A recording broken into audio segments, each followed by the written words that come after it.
Diabetes mellitus merupakan penyakit kronis yang memerlukan penanganan jangka panjang. Salah satu komplikasi yang sering muncul akibat diabetes adalah gangguan penglihatan atau retinopati diabetik dan gangguan pendengaran. Pasien dengan gangguan ini menghadapi tantangan tambahan dalam berkomunikasi dengan tenaga kesehatan.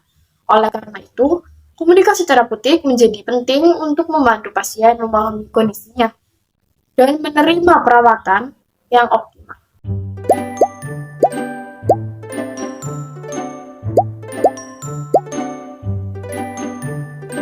Komunikasi terapeutik adalah proses interaksi antara tenaga kesehatan dan pasien yang bertujuan untuk menyembuhkan dan mendukung kesejahteraan pasien dengan ciri utama empati, keterbukaan, dan sikap nonverbal yang positif.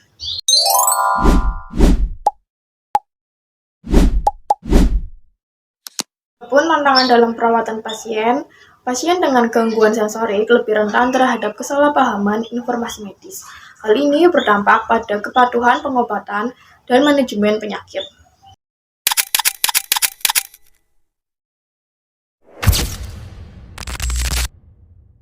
Berkomunikasi yang baik dengan pasien diabetes yang mengalami gangguan penglihatan dan pendengaran. Agar pasien bisa tetap paham dan merasa nyaman saat berkomunikasi dengan tenaga kesehatan perlu menyesuaikan bagaimana cara berbicara pada saat penyampaian informasinya. Berikut ini beberapa cara yang bisa dilakukan oleh tenaga kesehatan.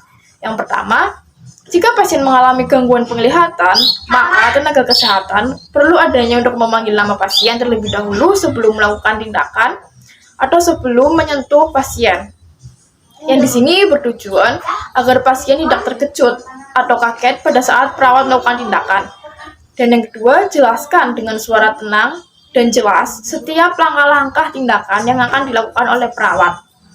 Dan yang ketiga, gunakan kata-kata sederhana dan tidak terlalu cepat pada saat berbicara. Dan yang keempat adalah minta tolong keluarga untuk selalu menampingi pasien pada saat melakukan tindakan maupun tidak saat melakukan tindakan.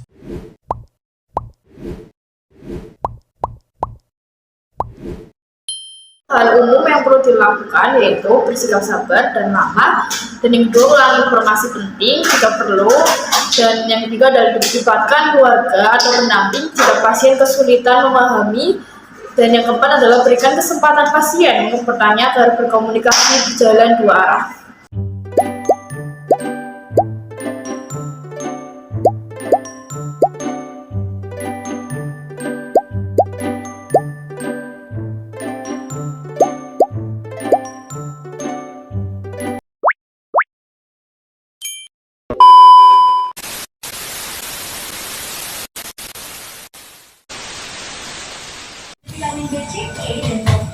Selamat pagi Bu Ani. Bu Ani sehat?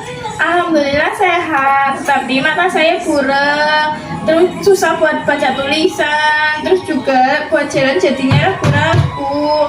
Oh ya Ibu, nanti saya bilang ke pihak keluarga buat selalu nemenin Ibu ya. Terus nanti juga saya bikinkan jadwal obatnya lagi ya Ibu. Ibu masih minum obat yang buat diabetes? Terkadang soalnya mata saya buram, jadi takut salah ambil obat.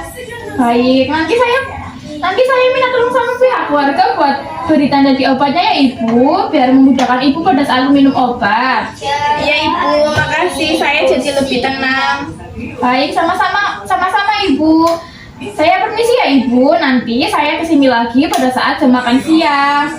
Semoga cepat sembuh ya Ibu. Saya Ya. permisi.